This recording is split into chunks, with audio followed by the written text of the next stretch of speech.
Kung naghahanap kayo ng mini fan na malakas, affordable, ito yung i-check out ninyo guys. Kasi maganda ito. Ang cute ng kanyang design. Ito nga po pala ay turbo fan. Tumatagal siya ng 15 hours runtime and 2 hours mahigit ang pag-charge. Depende na lang kung gaano ka-lowbat talaga, kung anong oras aabutin ang pag-charge ninyo. Type-C na nga po pala ito.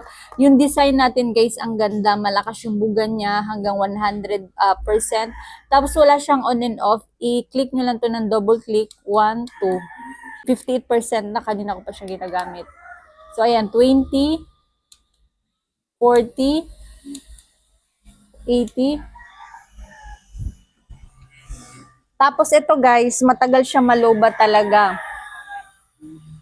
Tapos malakas yung buga niya. Tamang-tama ito pagka once na nagko-commute kayo sa jeep o kaya naman estudyante kayo. Kasi may time talaga, 'di ba, bigla na lang sobrang init ng tirik ng araw, 'di ba? So kailangan nating maging handa. Tapos ang kinagandahan dito, guys, yun nga, matagal malobat at the same time, eto, may color siyang available. Itong hawak ko pala ay kulay gray, 'di ba? Isang hawakan lang. Kulay gray, meron ding black, yellow, beige, pink, blue, 6 different color yellow.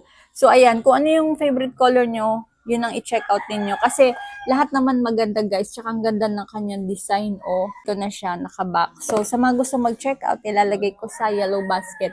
Hindi kayo magsisisi, mini na to.